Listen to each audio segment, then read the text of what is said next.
It's This Week in X on the Hellfire Gala red carpet, and we're here to talk about the biggest X-Men issue we've had in a while, Planet-Size X-Men. Let's get the initial reactions from our crew, starting with Tyler. Why am I sorely disappointed with a very good issue of comics? Harry. Larraz and Duggan work well together. I'm excited. Fariha. Undiluted competence porn. And Peter? Sometimes the best thing you can do is deliver everything you promised and make it look fancy. Stay tuned for our fuller reactions and a deep discussion of this issue here on This Week in X.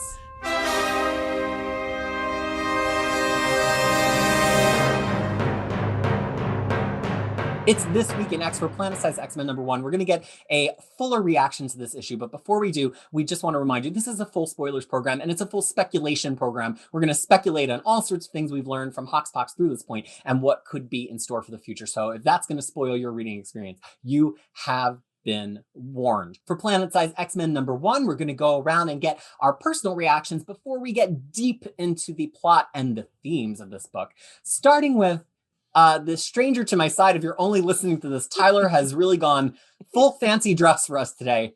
But we have ascertained it definitely is Tyler. It's just everybody asks for their own modifications in the resurrection protocols. So, Tyler. Don't encourage him. Why? I fully encourage nonsense from Tyler. I 100%. For people who are only listening, Tyler is, I can only explain him as a crew member on a 1970s porno shoot. You look like that's just my personal rendition. You look like one of Mark Wahlberg's background people in Boogie Nights. Yeah, it's very, very that. So Tyler. I mean, why am I disappointed even though this is a really good issue of comics? Because it could have been so much better. I mean, a pretty book that basically sets up a new space status quo for Krakoan mutant era should have been an easy 5 out of 5. But this really suffers from insufficient setup that made certain elements, some of it very essential, seem to have been there just for plot convenience. And that is one of my pet peeves. So, 3 Krakoa helmets out of 5. Coming in hot today. Okay. Let's go. Let's go, Harry. What do you have to say about Planet-Size X-Men? It's kind of an interesting issue where it's like both a setup for the future, almost like a weird coda to X of Swords in a sense. But what I liked it because I was appealing to just how much these two creators that are about to get their own X-Men book seem to jive together. They were really, really kind of felt on the same page. It's a much more playful Larraz than we're used to. I felt like Duggan did some really solid work and that he can do the epic Hick mini stuff without feeling like a pale imitator. No offense to Nick Spencer on Avengers World. Sorry, Peter. So overall, like it just was like it didn't like blow me away, but I was really satisfied by it. And I'm genuinely excited to see what happens next. Like really, really fundamentally, like this is going to be fun, this new X-Men book. So I'm going to give it a 4.25 good Quentin Quire writing out of 5. Fariha, what did you think about this Planet-Size spectacular? Back in, I believe 2018 or no, it was 2019. Like when Hoxpox first came out, you and I did like X-Men and a New Mutant 20 questions. Interview. Yeah, 20 question thing. And in that, you asked me that question that, I think like we were talking about something and you're like, okay, so what do you want the X-Men or the mutants to do when there is nothing to fight, when there is like nothing to to fight for or, doing like that.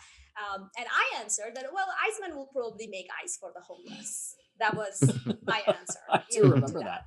Yeah, because I went back to look at it. And now I'm realizing because I'm an unimaginative non-writer, that was my answer. But the real answer was this book. This is what happens when you take away, not necessarily take away the bigotry altogether, but the thing is when you provide them with like a home where they can flourish, where they can just do undiluted competence porn by showing off their power and combining it together, because we have the 5 now, we have like 10 11 12 like of them working together to create a planet.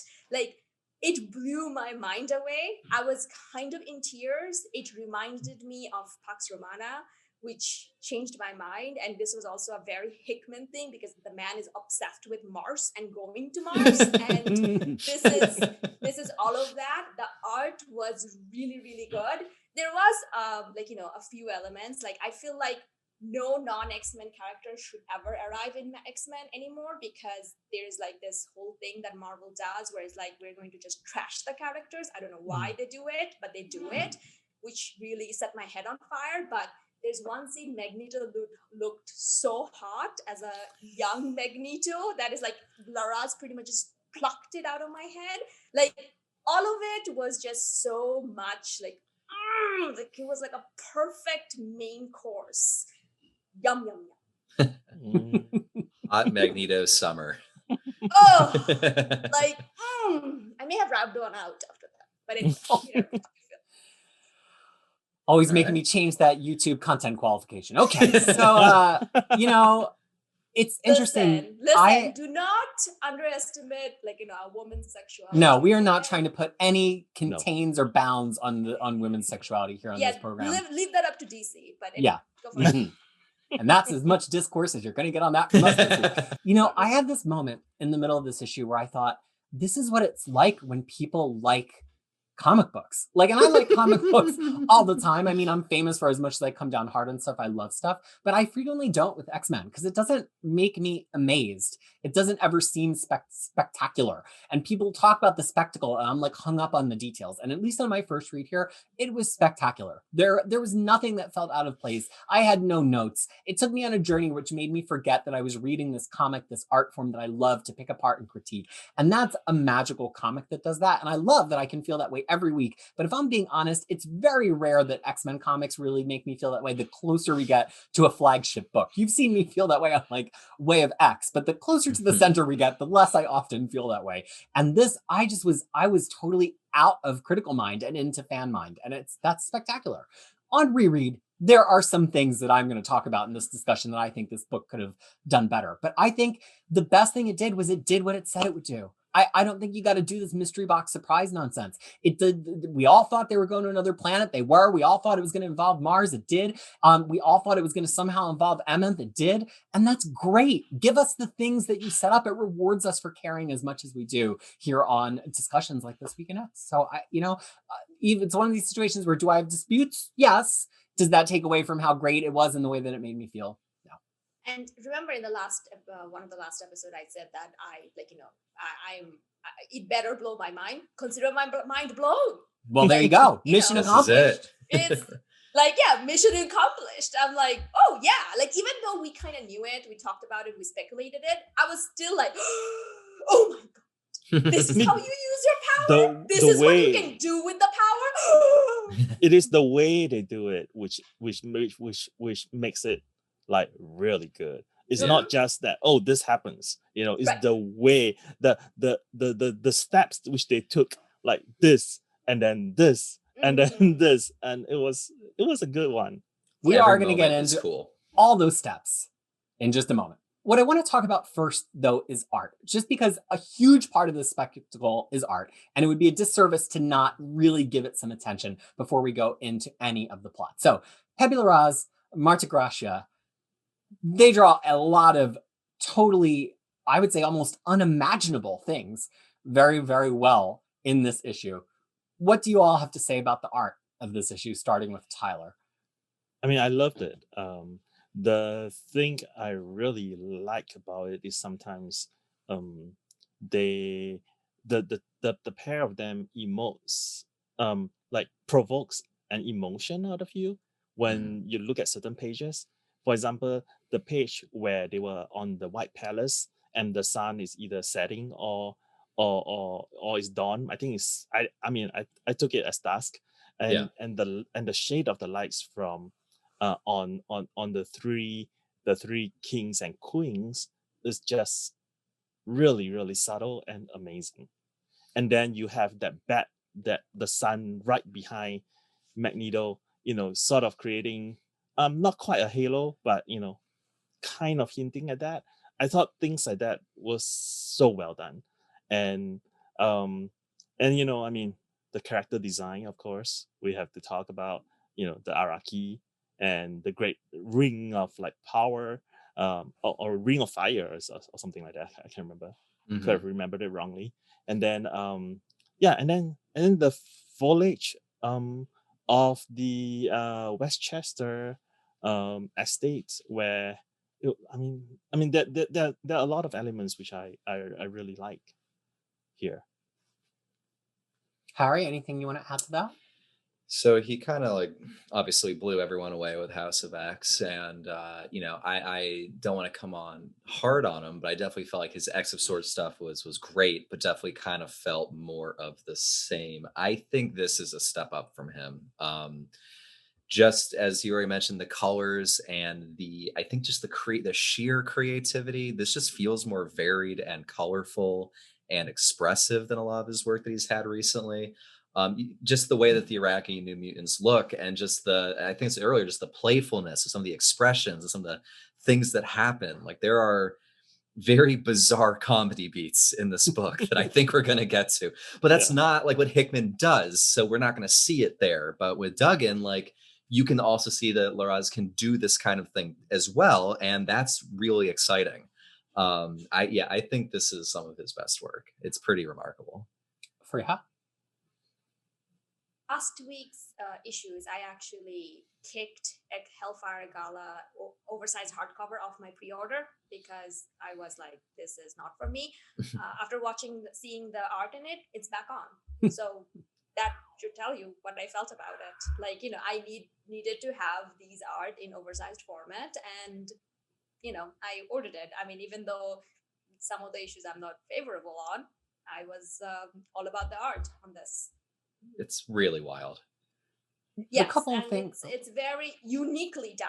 Like, it's just like a lot of the things, like how the powers are working and how everything is coming together is done in a way that I'm like, okay, I understand what they're doing. It just.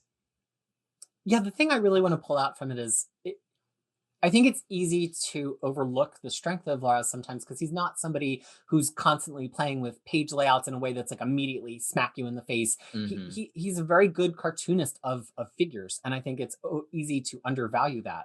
But it's the way he stages them, the angles that he chooses. So I'm just looking at this one page. It's not even the most spectacular page, but it's the one where Magneto and Jamie meet, and the way that he plays with being behind Magneto and at Jamie's eye level, and then looking down at Magneto and up at Jamie. Those are smart choices that an artist has to make. And even if the writer has gone so far as to say, take a low, tight angle, which some writers do write in a more directorial style like that. I don't know. I've not seen Duggan's scripts, so I don't know for sure. But a lot of that is in the execution and the panache of the art.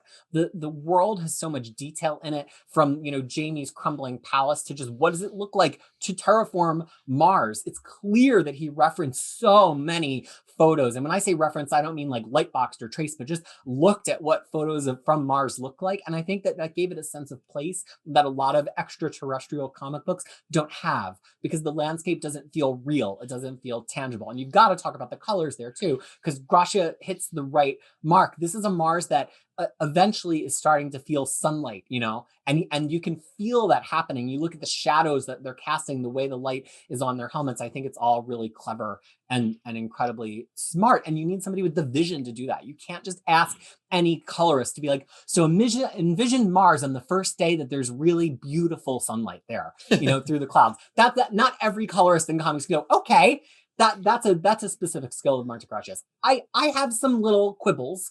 I think Larraz is starting to lean a little bit Diodato for me at points, where it's like so heavily shaded, and like the blacks and the darks are so much of the way that he's selling the facial features, that the facial features get a little stiff for me sometimes. I still think he draws every woman's yelling face exactly the same, and they have no difference between any of them. And Gracia, I just need him to sometimes take off like the last layer of light reflections sometimes. But I mean, these are tiny things that are personal preferences, except for the woman's face thing. Work on that. That I think are masters. So in his defense, like, look at the women that are supposed to be screaming.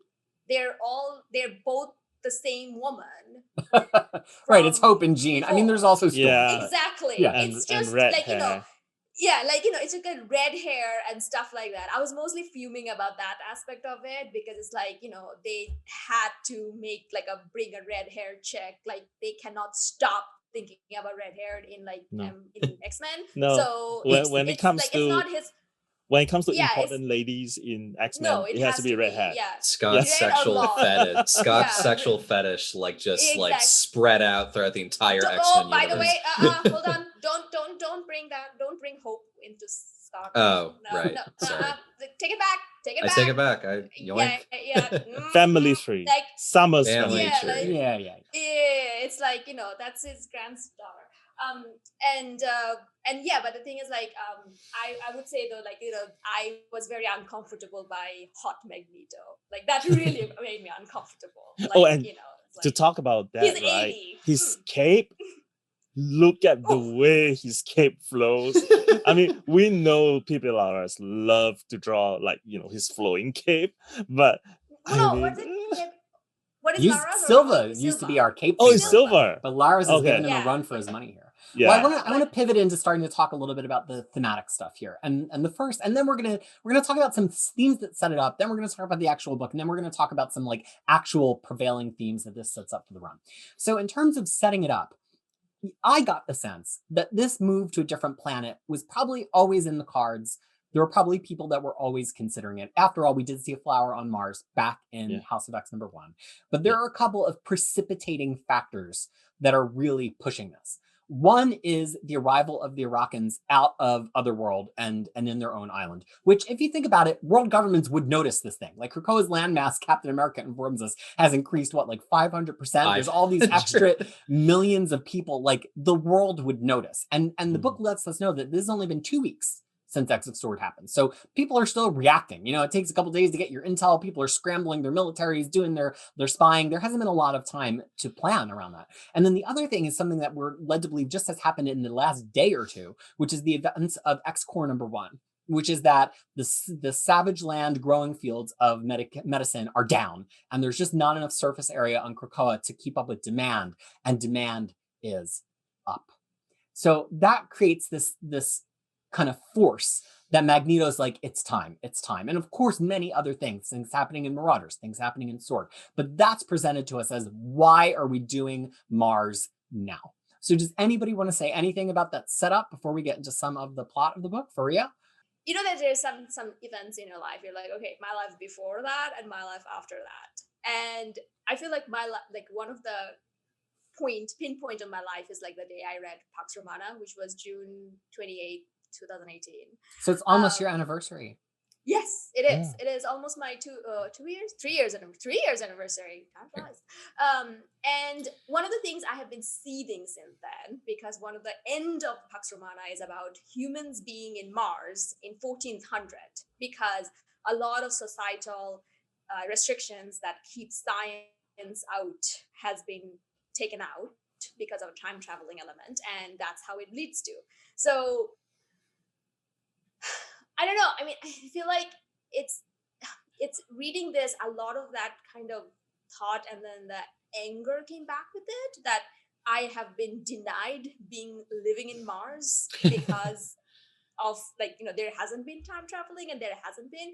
And I was just so happy to see this happen. Even though, I mean, I feel like if they didn't even given the reason that there was like a Araco happen, or there was like, a lot of this like things, like it just if the mutant just decided that we're done with this dumb planet and we're just gonna go to Mars and we're gonna create our own planet and we're gonna do that because we realize that we can do that, I would have been just as happy. I mean, I guess like that's what I was saying, that, in terms of like, I didn't necessarily needed all of those reasons. Like, I mean, I was just like, it was just like, it kind of like when I went and reread it and this and that, like, oh yeah, that was the reason. Like, I didn't even notice that was the reason, because I was kind of, as I was just scrolling through it and I was like, knowing that this is happening. And then as it was happening, that's all I could just be giddy about.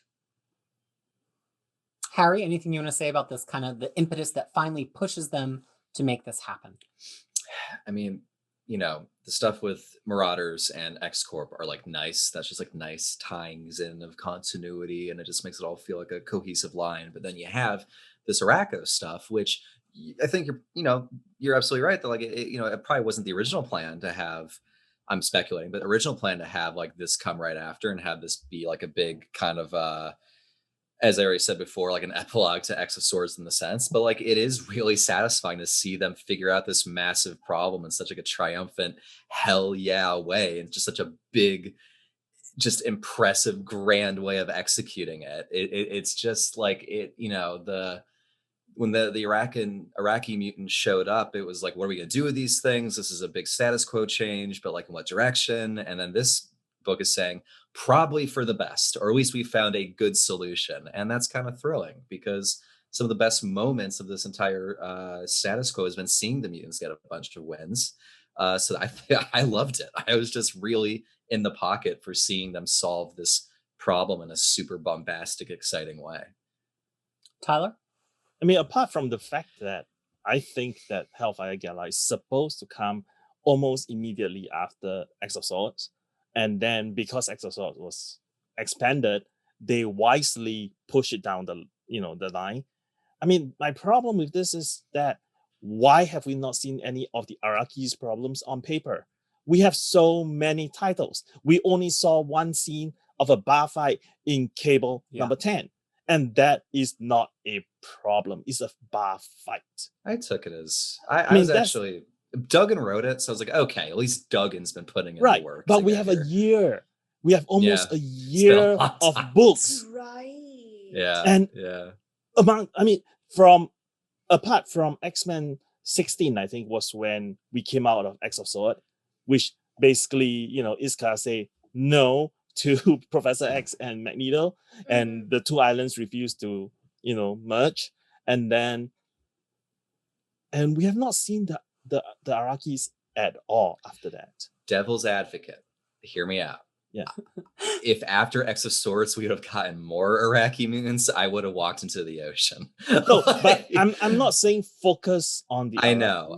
I'm just saying seed the idea. We have issues upon issues of stupid Wolverine fighting vampires. We have issues and issues of Hellfire kids doing random stupid stuff and like nonsense UN stuff.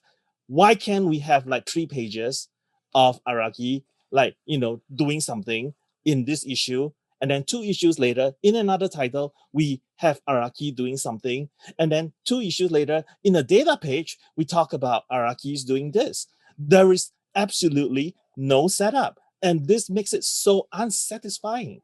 I mean, it is great that this happens, but I mean, part of me felt like this is a failure in terms of planning, because if you have seeded it along the way, this would have been so much more impactful.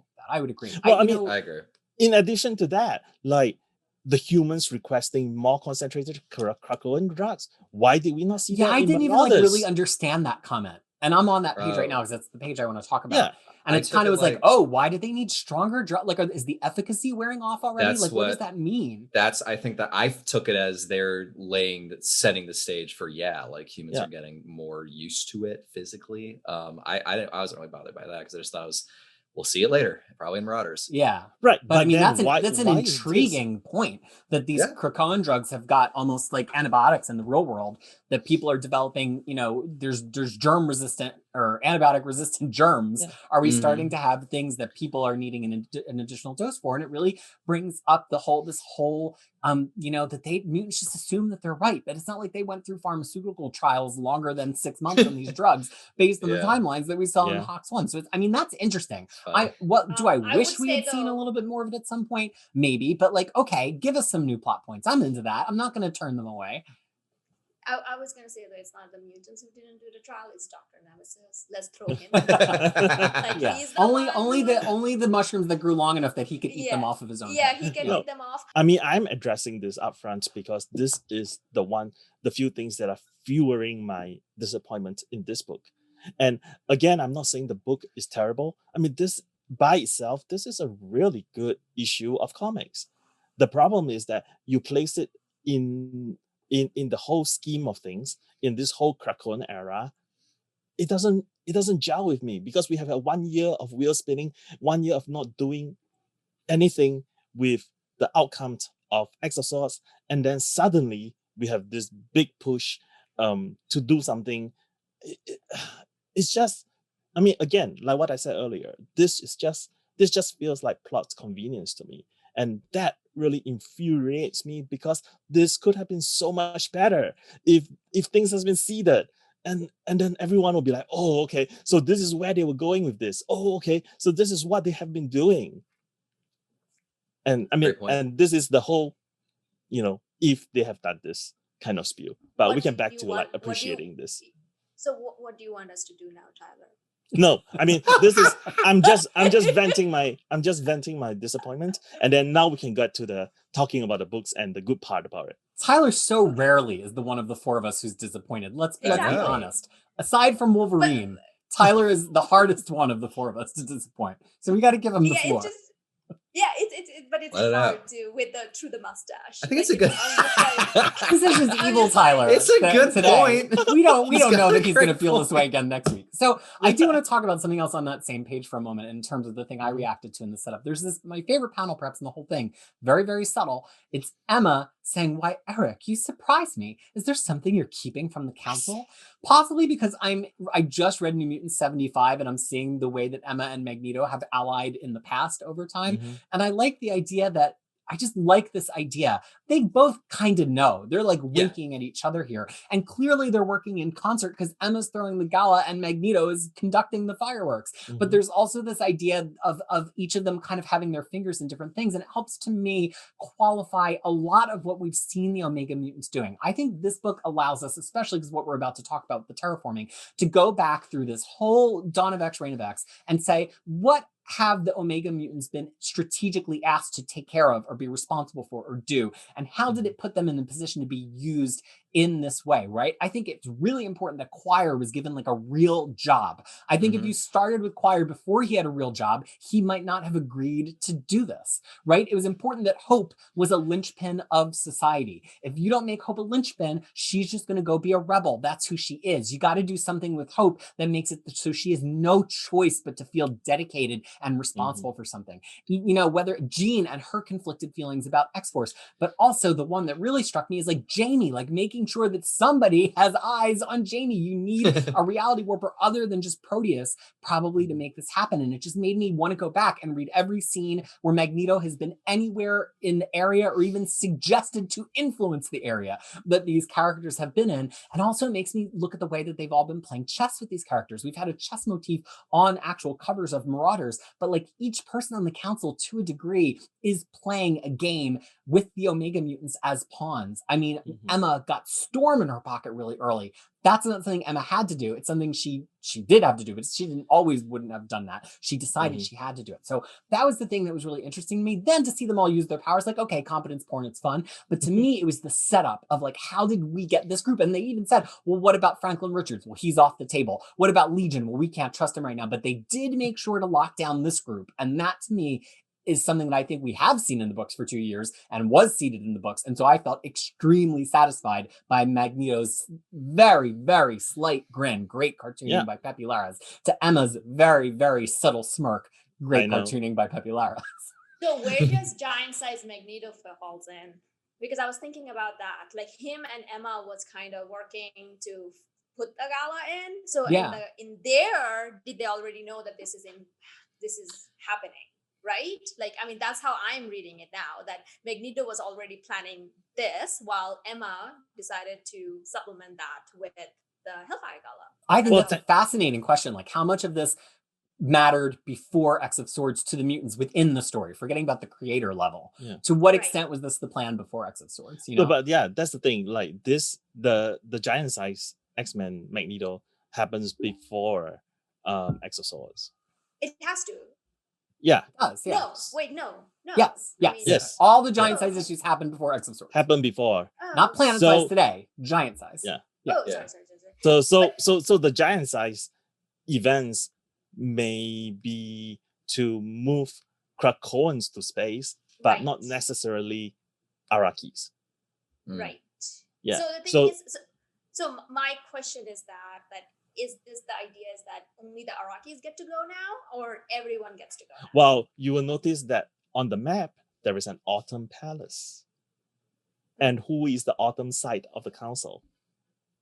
The Who boyfriends. is? Oh. Professor X and Magneto. Well, you know what? At risk of jumping over some of the fun content here, let's just do that one now, because that's, I think, one of the prominent themes here. Okay, this is tricky. So wait, before we jump to that, I just want to talk about that scene with Magneto and Emma. Like, I mean, is anyone reading like a double meaning from Emma? Like, what kind of secrets have you been keeping from the council? Yeah, you Moira. and Professor X. Yes. Right? For sure. Yes. And then there. why does Magneto need Mercury? I don't know. because isn't He it a requested- spaceship? Isn't Well, it a boat? it's a that's boat. also a spaceship? It's Emma's and Christian Frost's boat, which is That's also also a the spaceship. UFO. Yeah, which is also the UFO. And then like when people ask her like, where do you get this? She's like, well, that's a tale for another time. So she refused to tell them. It's the And Force Christian Awakens refused to tell anyone either. So we don't know. This is I feel like the second week in a row that Tyler is obsessed with Mercury, the ship, and Yeah. where it's located. Yeah. You just like the ship, and I It's a understand good that. mystery. It's a They- nice It's a ship. good Pay mystery. attention. No, It's and a the little- thing is, I only remember it every time Tyler brings it up. So this is a point to Tyler. I'm not saying it as a bad thing. I'm saying it's like, Now I'm thinking, what about Mercury?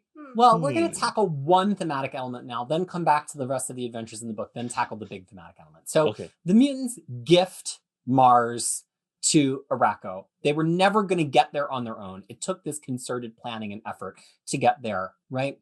But mutants still have staked a claim on it. So without getting into the sovereignty of our solar system and mutants speaking on the behalf of Earth, put a pin in that.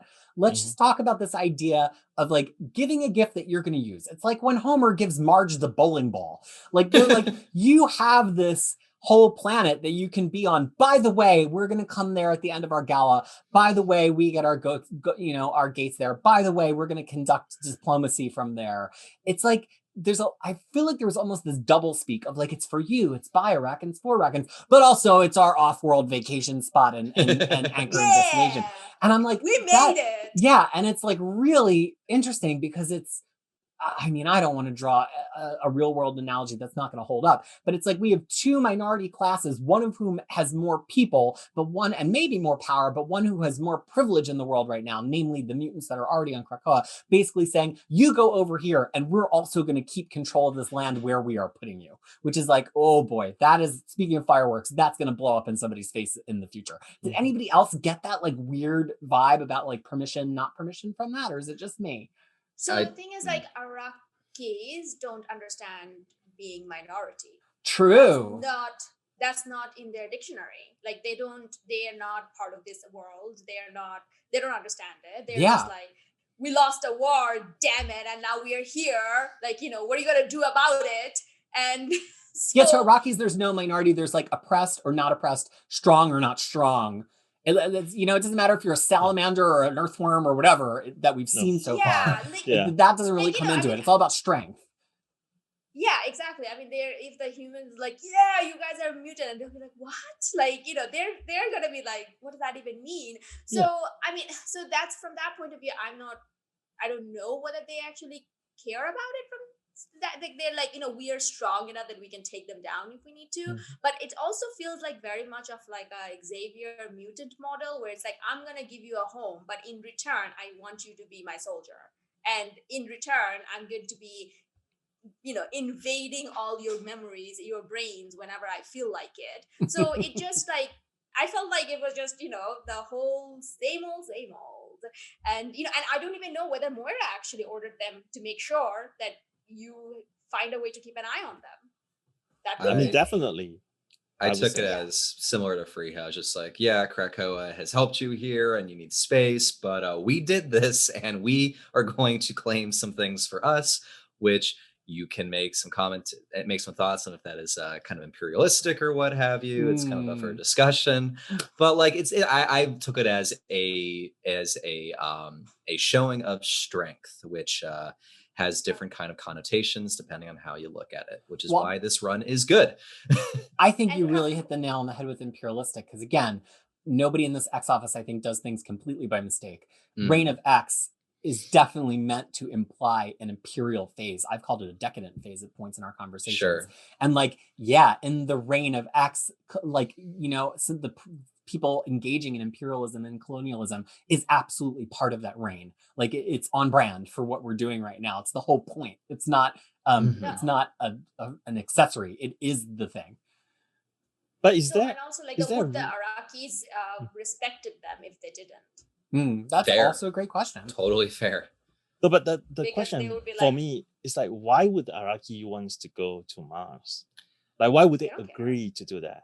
I there's got to be some appeal to having a much larger area that's all for you. I mean, I don't think that's a bad pitch, you know, like seems pretty good. I mean, they seem pretty hyped about the idea of like conquering a world and all that. But I get what your point is No, like, but that was yeah. that actually is my answer too, yeah, because they have moved beyond like conquering a distillery or or a bar. They are thinking in terms of like, well, let's conquer space, And another what I planet.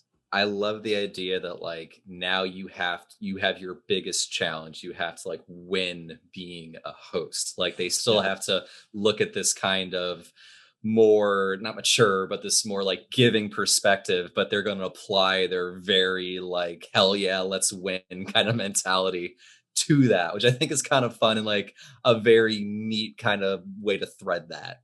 Well, not for nothing. They just put the toughest and most success-oriented mutants between them. I mean, depending on the orbit on that given day around Yeah. the sun, but between them and any external threat. I mean, that in itself is a bold strategic move for Magneto to be like, we're just going to move this whole group of people who love fighting stuff and who we don't want to deal with to be our cushion between whenever the next empire is, right? You definitely can draw a line between Magneto's participation in Empire and the two X-Men issues that were Empire issues. So here you're going to hear me say a rare, good job, Jonathan Hickman. You set this up really well, because that absolutely has to do with making them their first line of orbital defense on Mars. Mm-hmm. It's a kind of muscle. And, That makes sense, because I like I that. kept on thinking, I'm like, why Mars though? Like that seems low hanging fruit. Mars, like I you know, mean- humans are targeting for Mars, but now it makes sense. No, but the other thing with Mars is also, I was thinking, what happened to the garden there? What Yeah, happened there's a to the lot of rat stuff farm? that's on Alright. Mars. We just saw in a Wolverine story that there was stuff on Yeah. Mars. That is that continuity? Do we count that? I didn't really know if that matters. It is. I mean, and then what about the rat farm? I mean, I had no well, answer to they do have a rat farm there again, Tell us. but the rat farm was there before. But Let's hear it Mars for is you, a Hef. big Mars is a big planet. This is It's true. not. It's What- not. I mean, Oh, no. I know it's smaller than Earth, but it's My it's read- Not, it's not like you know how alien movies where you go to one town and And it's that just like- town is it's just it. there. Like yeah, it's just it. Like you know, oh, I'm gonna go to that No. that planet, and then Well, the one we- town. But they are terraforming the entire planet, which means that the garden and the rat farm is being destroyed. But that- if we have not seen Ex Nihilo, the owner of that garden, since he died in Avengers, so I'm just gonna take it as it is an empty garden. So later, Well, Like, goodbye. AIM was there You know. trying to get something. Sure, in- and in- now they're not. I mean, Yeah. You're right, though. if I have a Yeah. fan wank for it, which I guess I have to, Mhm. it's that there are maybe some localized environments where invasive exotics have been made such that they can survive in the normal Mars environment, and such that they create a limited amount of atmosphere, but it's not livable, and it's not like a normal plant. There's not a normal ecosystem. So that's why so much of this is like a lot focused on like we have to create an ecology, because I think that the thing we're supposed to pick up as fans is like, just because some limited things have survived there, it doesn't mean that an ecology was created. That was my like no prize No, winning. definitely take on it. not an ecology. I mean, I was just wondering, like, oh, so basically they destroyed everything that was there Yeah. before, Did they and just to like the poor little Mars Yeah. rover. I'm like, don't hurt the Mars I know. rover. It's like, oh yeah, How dare you? They wrecked that thing. I was Yeah, that's angry. also very on brand with mutants. So carry on. All right, well, that's going to take us back into the actual things happening in the comic book. Then we'll reemerge and do the themes. Sure. So, because open free reign. What do you want to talk about? All these feats. Everybody loves a feat from a mutant. Everybody loves a good. Now I know that Storm or Jean or Choir can do X, Y, Z. Talk about your favorite moment, Tyler. Now that we've heard your complaints, what is the thing that you loved? Well, the thing I love is this whole thing is rooted in science. It's not some it's not some random silliness that, oh yeah, I just create an atmosphere out of thin air. No. Yeah. Oh yeah. They started right from the beginning, and it started with a dense core of iron that Magneto pulled from the Kuiper belt, which is, well, from Dr. Google, circumstellar disk in the outer solar system. Basically, it is similar to an asteroid belt, but far larger. So he basically pulled metals, iron, nickel, from the asteroid and deposit them into the middle of Mars, making it more dense. And I wonder if they actually changed the orbit of Mars because of that. You would think. I mean, they absolutely changed the density of the planet. Yeah. And then and it starts from there. That's not very much based on science, you guys. You can't be doing that. I know. No, it's pseudoscience. You can pretend. It attempts to do science rather than hand wave it to like magic. You know what I mean? It's like, storm creates the atmosphere, and therefore Mars is livable now. No, storm that makes is it not rain, livable. and now there are oceans. Like, well, that's just a puddle. It's very thoughtful, even if the science isn't totally lined up. Of course. And I feel like that's how the Omega mutants were chosen in Hawks One. Like, it was chosen specifically to kind of do that. Did you catch that, Tyler, that your boy Mark Hector was mentioned? Like, yes. I mean, it was by Jamie. I'm like, ooh, Tyler's gonna. So they know. So basically, Professor X and Magneto knew that Makata is actually in Otherworld. Interesting. And that's why Magneto tried to recruit Makata first. Yeah. Then Jimmy is like, I'm second. I'm like second choice. It's interesting that even within these Omega mutants, where the whole point is that they're the infinite version of their power, they still have redundancy, right? Like Storm might be the infinite one of weather, but like Magneto definitely has some overlap with Storm. Jean has some overlap with Quire, and it just made me really realize as the issue is going on, I'm like, they're not as unique as one would have you think. Actually, there's still an interchangeable element even within the Omegas, because it's all just a machine. They're all just fuses. They're all just circuits. And I wonder if they put Quire in X-Force so that he dies over and over again, so that his power becomes more decreased. Now we're getting into it. Boy, take now it there. We got some receipts. Right? I mean, imagine like they were thinking, okay, Quire is an Omega mutant, but he's not quite as powerful because he's not experienced or trained enough. So let's put him in X-Force, let him die. And every time we resurrect him, we increase his power a little bit so that, it's not obvious. But when we need him finally, he's powerful enough. I mean, I 100% believe that. I take it. So Proteus and Hope was in on it then?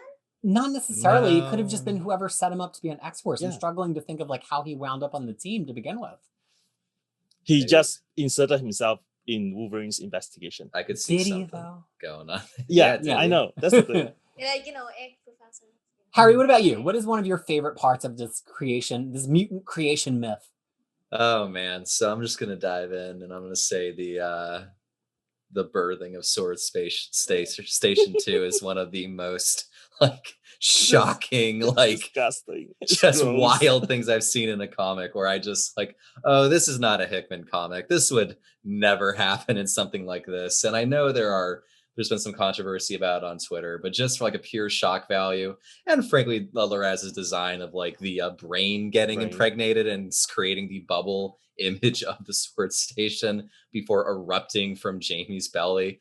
This is out there, and this is a really different style for Laraz that I really gravitated to. I mean, you all know that I do not care about original art at all. It doesn't. But I will say, when I got to that page with Jean's hand and the keyhole inverted and Jamie's face growing out of his brain, I spent a solid 30 minutes on the internet being like, who sells Pepe Larraz's pages? How much do they sell for? And I know that's going to be a 4-figure page. And I was thinking about it. I was seriously thinking about it. Such a good He's 5 figures. He's doing digital now. Yeah. Oh no. Well, then I could just get an artist proof. Yes. And not spend it will be expensive. But it's not going to be for. It's not going to be for. I don't think it's going to $1,000, but it's going to be at least, I think, 400, I would say. I know it's redundant, but I know it sounds redundant, but this page that we're just talking about is like actual art. Like just the framing of it is beautiful. It's real like pop art. Like so seldom do I feel like a comic book image is so it's kind of like art that outside of the context of the comic I could hang on my wall, and even if you didn't know it was a comic, you would be like, wow, that's a cool piece of art, you know? And I don't, and we have a lot of stuff hanging in our house, but it tends to trend more towards photography because my partner's degrees in photography. But I saw that page and I was like, okay, this has got a lot of elements to react to, even if you don't know it's Jean Grey and Quentin Quire. I love that there's an actual like sperm like entering them. I'm just like, I did not expect this from Planet Size X. Is the seed of the idea. I know, but they visualized it in that way. Well, I mean, the way I mean, it tracks with Jamie because Jamie is kind of crazy, and you know, he always thinks of things in a really non-conventional He's a weird, way. horny man. Also, that's part of it. And he loves cape. And Magneto basically denied him the cape. Shuts him down on cape training. I do want to even before he says it, the cape. It's like no. Don't think about it. No. I do want to articulate the thing that Harry referred to because I think it's important to put out there and learn empathy by getting other people's perspectives. Yeah. Men can be pregnant, okay? Mm-hmm. So it like tee ha ha Jamie, who is a cis man, as far as we know in comics, being pregnant definitely is something that's like, okay, this like you can only play it for so much comedy. This is the reality in some people's world.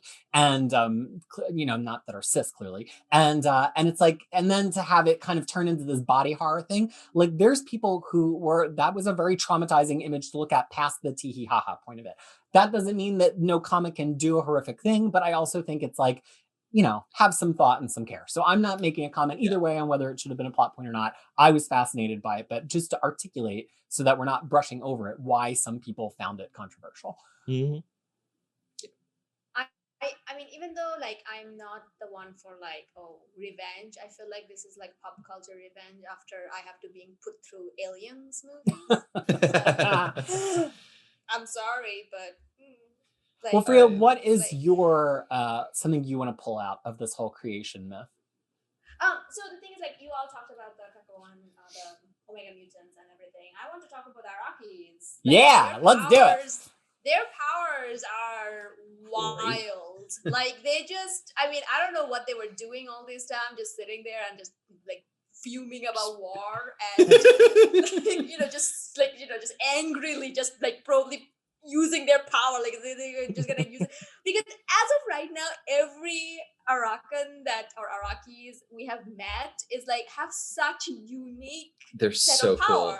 They're so like, freaking cool. They're just like, I mean, one of them is like they have the whole ocean ecosystem in them. In the like, blood. It's like in the I like suck on that Namor. And try to be the king of this body. Yeah, exactly. I mean, we know that Namor does not differentiate between his sex partners. No, seahorses. He'll get all up in that ocean. Yeah, so like I was thinking that if Xavier and Magneto sent that Araki to him, Namor would be like, "Tell me more. What do you mean? What do I have to do?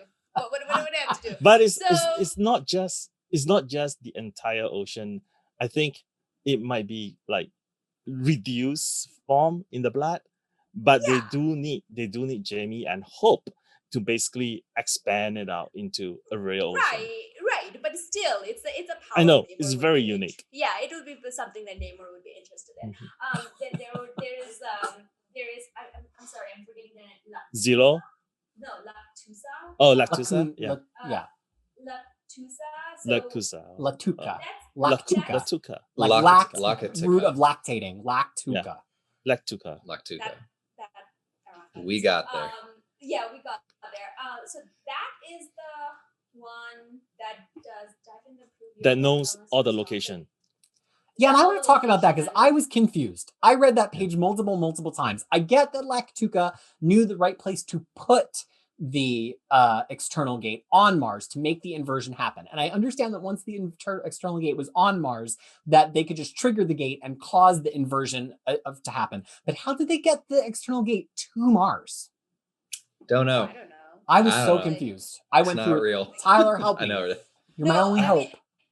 I mean, I just wanted to say that, I love the idea that, it always kind of bothers me when there's like this alien culture and society and we are assigning them human gender construct. Yes. Because, Yeah. it's like, okay, how do they know?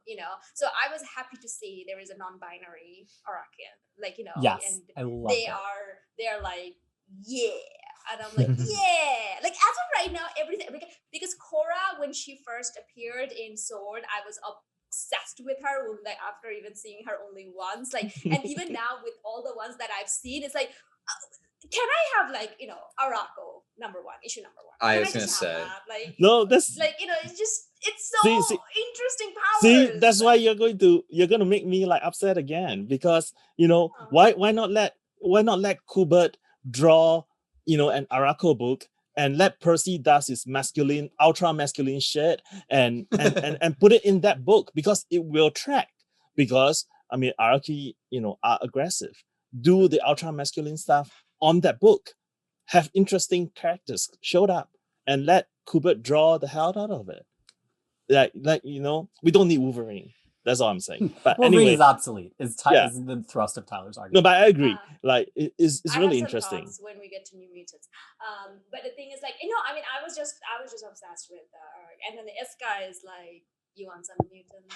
Did you say, like, Iska is like the Furia character of Iska just changed colors when she thinks that this side's gonna win, and then she's gonna be No, red. I know, but the thing is, she has the attitude. She has the No, attitude she is. of like, Yeah. I like her. Well, Because if she this knows wasn't she gonna cannot- work, she wouldn't have gone there.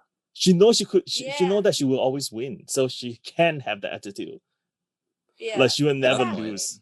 I mean, like, you know Yeah. what I mean? And I Yeah, love the but idea. someone- I mean, I'll tag off of Freya's point. Like, I love the idea that Iraqi mutant powers don't have to be practical in the way that we think of them as practical. They're not Exactly. meant to be X-Men. They're not heroes. They're not meant to necessarily be toyetic, even though some of them are very toyetic, because Pepe Larraz's character designs are brilliant and you want a toy of them. But like, they don't have to be like, shoot lightning. They can have these really conceptual powers. And I love that. And I think that like there's a limit to how conceptual you can go with human mutants, because it's kind of like, at some point, if nobody's going to ever use them as an X-Man, then why did you even put in the time to make them? It becomes very story specific. But this kind of wilderness of Harako really lets you to be like, this person can generate an infinite ocean from their body. This person can kind of like, synthesize earth and kind of create the spark of life, just like an earthworm, but on like a massive scale. This person always knows the right place to be. And I'm like, these are not powers that you could draft onto a team. But I am just so damn fascinated by Sobunar and all of the aspects of what it means to contain an ecosystem in your body. Which we do, which is real. But imagine if like the ecosystem of our gut, our probiotic, organisms could just be like, oh, let's have a garden.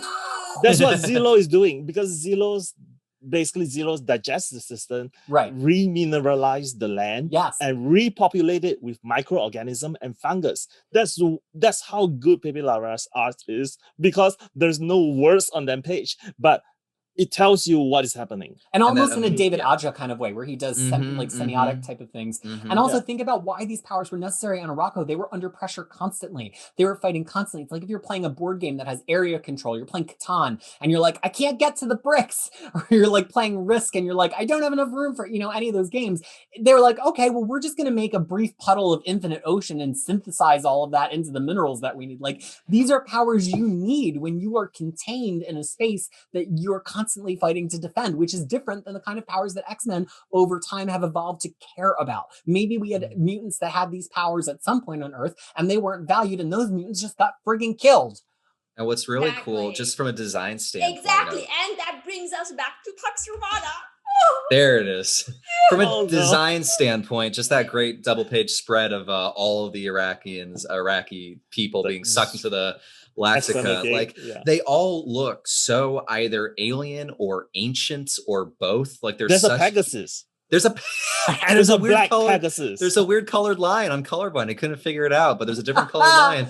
And but they're so noticeably different than Earth mutants. And that's like not the easiest thing. I was really impressed with just like how many different designs that all felt very distinct there were in this page. He's good.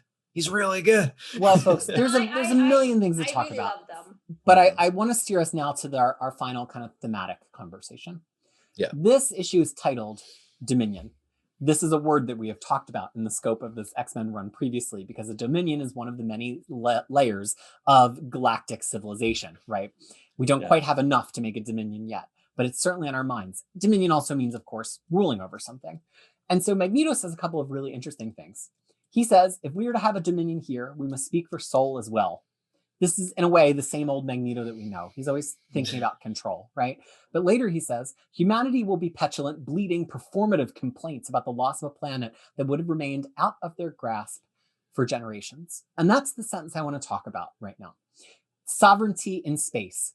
They have basically, mutants, said, we're on Mars now, so we're the rulers of this solar system. And I want to go around twice and take two very different perspectives. So I need some devil's advocacy from you all.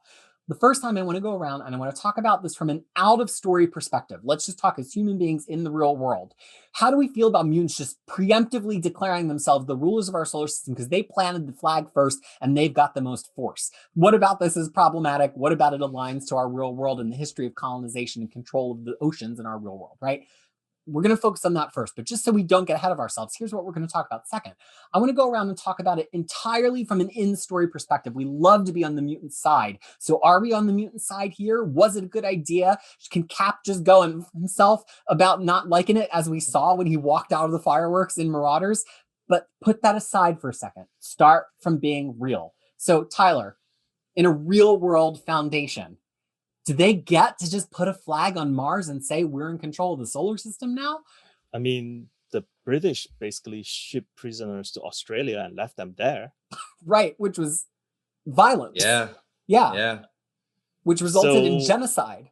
Exactly. Yeah. So, I mean, it definitely tracks in real life. I mean, I'm not very well versed in like a lot of history, but from what I know, definitely tracks. But if a human nation today was like if NASA was like, well, we put that rover on Mars, so Mars is the United States territory, like how would that fly right now in the world, you know? I mean, it looks. What happened in 1969 when? Yeah, talk about that. That's an analog. When US just went to the moon, it's like moon is ours now. Flag. Boom. The big difference between. Did it happen though? Did it happen? Don't go there, please. Read Department of Truth, everybody out there. Yeah, Department of Truth. Pretty good book. The difference between this book and the real world cases like Australia, and it's a pretty big difference that lets us still kind of champion the mutants, because it is violence in a real world context. But in this book, Mars is a dead planet. There is nothing living there for them to impose upon or kind of take over or force their will onto. This is basically. Will I want to have a talk with you? Well, he's dead. But like the point is, like, there's no, it's just basically free land. And that you know, that is like, from a geopolitical standpoint, that's going to give people the shivers, because it looks bad for humans and it kind of shows that they are obsolete, and that is a little shivery. But like, you can still empathize with these characters because they're not like subjugating another people. So that's definitely an interesting point. So here's the question: why on earth human will feel by that act that they're obsolete? Like, because they want space, because they think they're number one. But that's they always do. I don't know why, because we're stupid.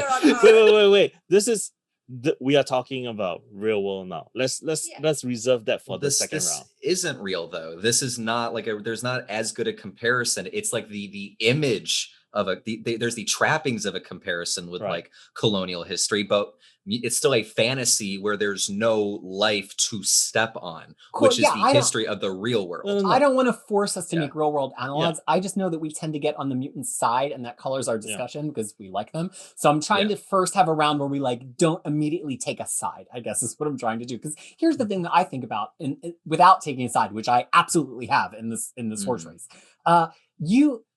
you don't just get to say you represent some group without actually representing that group. I mean, we've seen, and to Faria's well-made points, mutants aren't even representative necessarily of the population of Earth in term demographically. They aren't, their ruling, class is not a ruling class that's representative of the population of Earth. And yet they've gone into space and be like, well, we're going to speak for Earth now. Like that's like when the United States is like, well, speaking as the king of North America. It's like, no, actually, there are some other countries in North America. You don't get to decide these things. So I just, I definitely, it's funny if you say you're from America in New Zealand, they're like, oh, which country? Because they're like having none of that. The United States is America. Then They do you do? Canada? We Yes, need to go. We they need do. to invade New Zealand and teach them something about freedom, my friend. Oh, that's a joke, folks. Free is joking. Is it? It's unquestionably an arrogant move. There is an arrogance to this that you can find thrilling as a win for the mutants, but also you can see it as a maybe too big for your britches, or maybe they are big enough for the britches. Oh, that's that's kind of the the thing. tension of this. But it's also like Mars is like a resource. Like it's not just like finding some rocky island in the middle of the ocean where you sent your explorer and then the island later has strategic importance, which has happened many times in our world. But like to basically be like, I'm claiming this oil field. I'm claiming this, mountain full of ore. I'm claiming, that can be turned into technology. Like I'm just claiming this other planet. It's is Mars used as a resource in the Marvel universe or the real world? I didn't know that. Would you say really it's more on the resource side or the strategic side? Yeah. You would say it's more strategic. I took it more as a symbolism side more than like I didn't know that people were taking stuff from Mars. It just seemed more like land is a resource. I mean, but they just said they're not going to take it. It's not even like it's more just like what they say performative. It's just more like the reason the humans in this are shaky is because eventually it was going to be theirs, right? But somebody else took it. So really, from a big picture view, this is just evolution in a sense. This is just the ultimate X-Men story on a much bigger scale. Let's let Tyler get a word in, and then Freya, and then we'll go our second round. Yeah. So my problem with this is that is because the mutants did that and they are like unhappy. So say the Avengers did that, which they did. They did. Avengers World. But how did the rest of the world react? Do we really know how in that book? I don't remember. I mean, there was no consequences basically. No, yeah. Well, they're human. Flag on his ass, so it was fine. Like, yeah, exactly. It's human, so it's ass, understandable. Like, America's ass went there. His ass is a flag, okay? It stands for the United States. Yes. But he just sat down on the sand and he sits for America. What was I gonna say though? It's like, so here's the problem. Like it's kind of difficult to kind of talk about it in the real life. I'm not saying that force it into a metaphor or anything, because the fact that Mars is empty, so it actually does not hurt anyone or doesn't take away from anyone. It just like the same way Moon was empty in 1969, America was the first one to go there and they just planted their flag. The same way they have the resources and they were the first one to go to Mars and plant their ass, and then plant their whole island and then ecosystem. If Marvel was braver, they would probably potentially put the Inhumans in there and then cause a real life conflict. That would be a real comparison. Or try to do this in the Moon, which is home of the Inhumans.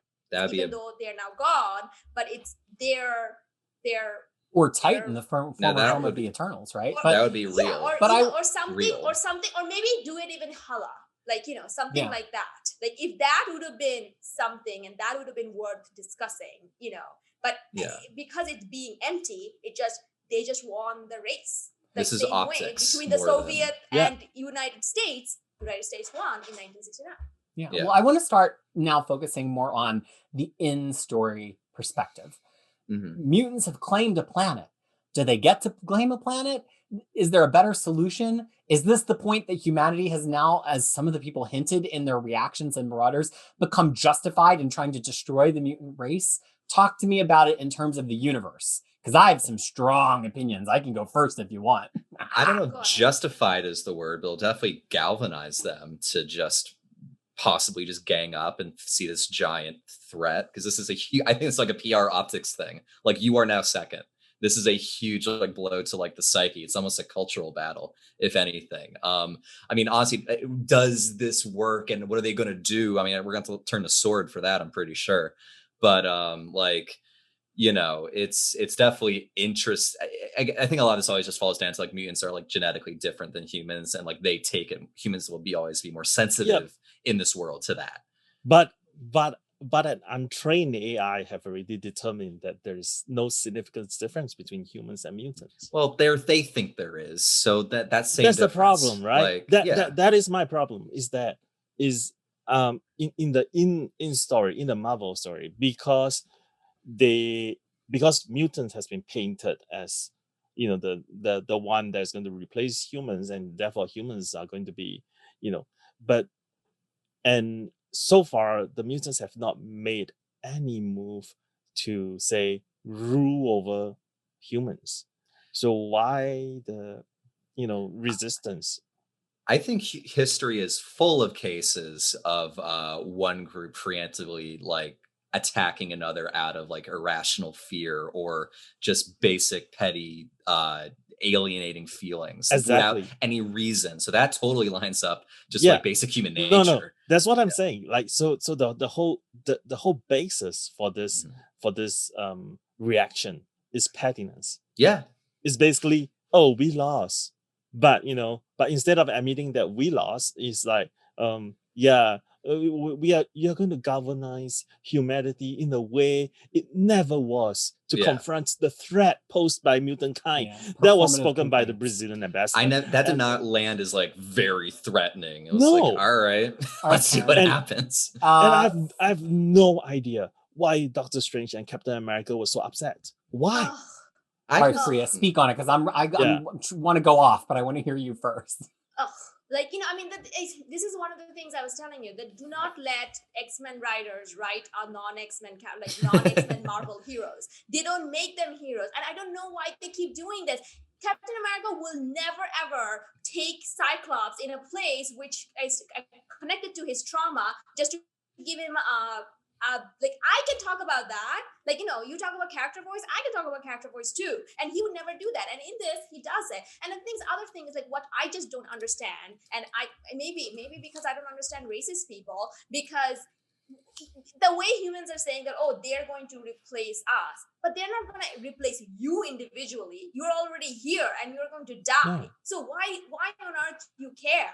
So it just I just don't understand this mentality, and I just don't understand why all these years Marvel has been just hammering this topic in, because it actually stopped making sense a long time ago, and now we're here on Crushing Comics asking these questions. I think there's a lot of racism around us. I think it's still pretty easy to see why that behavior surrounds it is still baffling. But like, it's perfectly fine in real, like, no, I'm not saying that.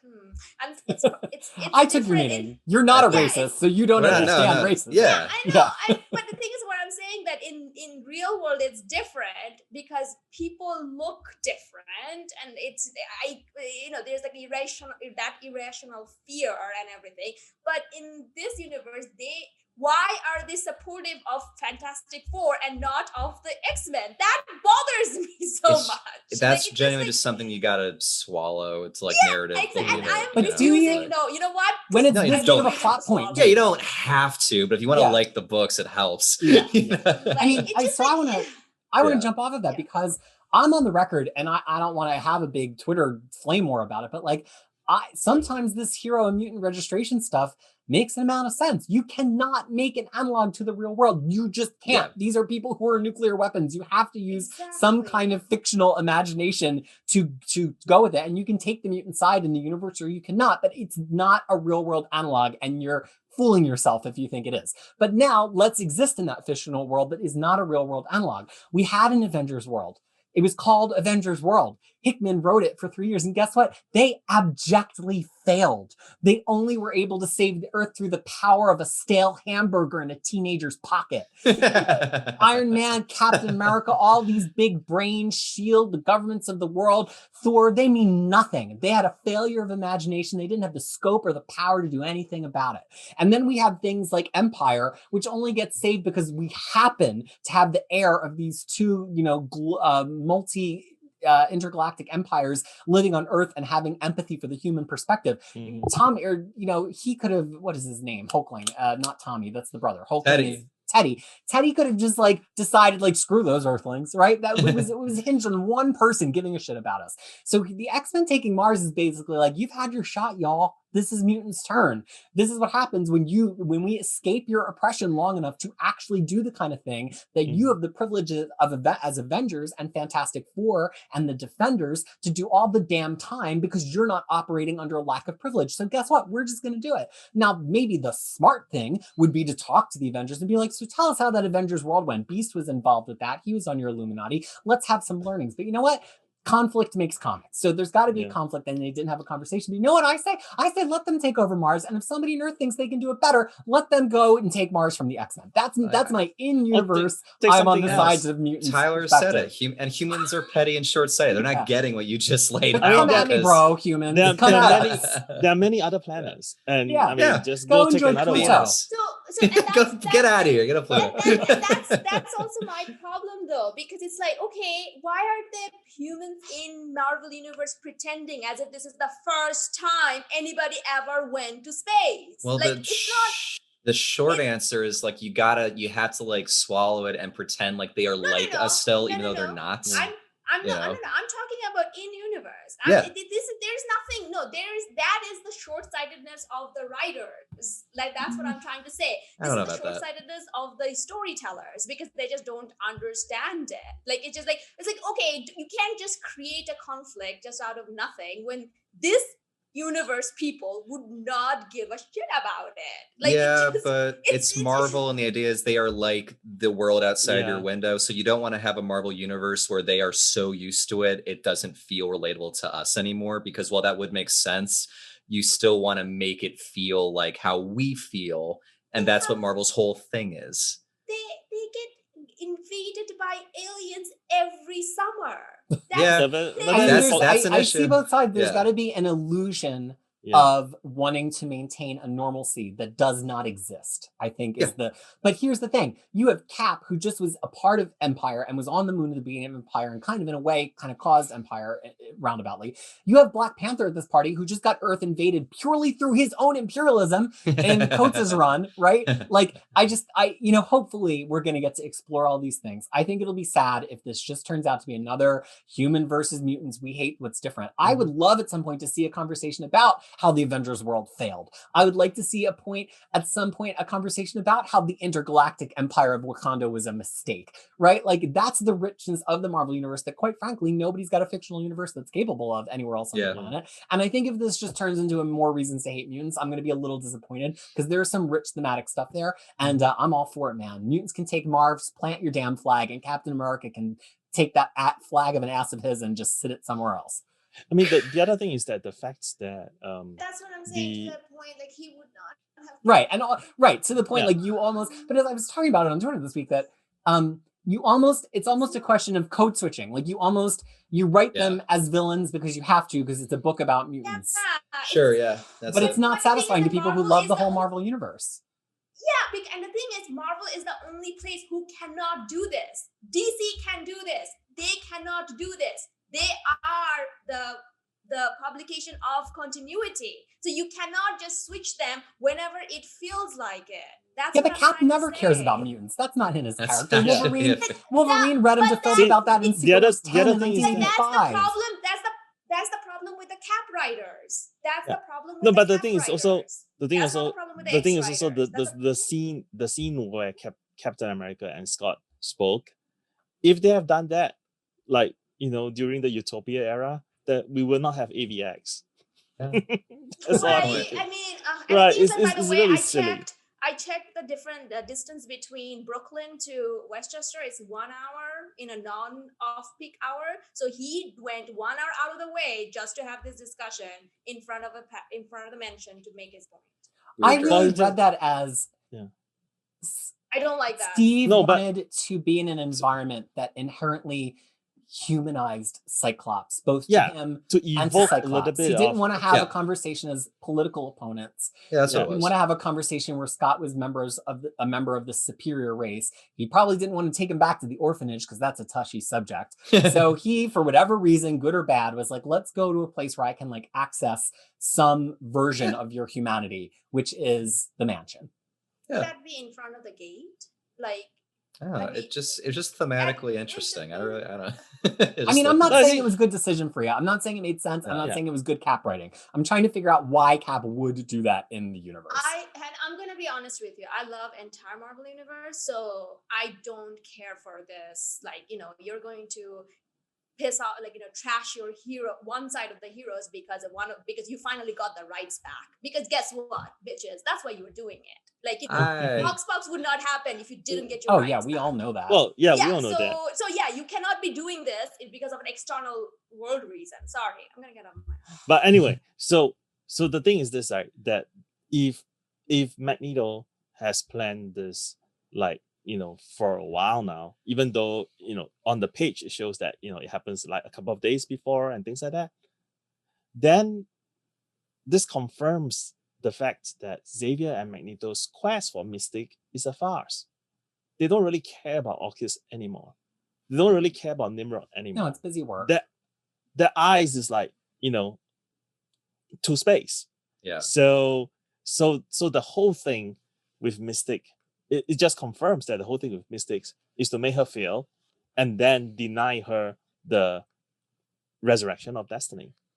Well, folks, I'm calling go ahead, Freya, but then last call. No, I was just saying that I thought about that, but then I thought that maybe they just wanted the Orchis to look the other way while they created it. Quite possibly. That's why I just thought that, because it just, otherwise it just feels like, to what end? Just tell her no. Like, All right, folks, last call. Is there any story beat, character, image, word balloon that really we need to mention happened in this comic before we end this discussion? Horny for the Flax is a good Quentin Quire line. Yeah. It's very Quire. It's good Quire. That's like a good, I want to see Duggan write him more. It felt like a Wolverine and the X-Men Quire. Anybody else? I mean, the thing with McCarter, even though it's just one panel, it looks like there's a lot of like mysterium shaped things in the land. I mean, it could be just pyramids, which is not like, new or rare, but the fact that it's color black and, so I just thought I don't know if, there's some linkage there. Freya? My heart broke when he said we don't need another pretender. So, like, Magneto said we don't need another pretender. That was like, but then also, why is he on trial? We're gonna find out, I guess, next week. You don't know yet. Marta. Yeah, next week. Yeah, I mean kind of like, how is he going to come down on the high of this orchestrating this whole thing and come back and be, just kill somebody by mistake or not? It just seems like, wow, like what is going to happen? Good night. Because now we know that this happened all through the fireworks. Like, or did he kill somebody earlier in the night and it only comes out afterwards? Like, who knows? Okay, so my final thing is the final line in the comic. We're not going to speculate on it right now because I'm tired and it's the end of the conversation. The final line is, hold fast for a message from the Regent of Sol. Who's the king or queen or non-binary ruler of our solar system? Storm. When will we find out? Storm. Might be Storm. Okay, that is the end of a truly planet-sized discussion of planet-sized X-Men. We want to thank you so much for being a part of this discussion. Spectacle is fun, even when you have problems with it, even when you don't fully like it, and it's fun to do in a setting like this. Because why, Faria? Because X-Men is better when it's read together. That's right. So on the behalf of myself and my castmates in this supersized discussion, Freya, Harry, and Tyler. Thank you so much for being part of it. If you're looking for the other discussions about this week's X books, they will be elsewhere. This was one that was so mega sized that it really needed its own conversation. So we hope you'll continue to stay tuned and continue to be in conversation with us on This Week in X, presented by Crushing Comics. And until we get to talk to you again, we hope very much that you are well. Bye.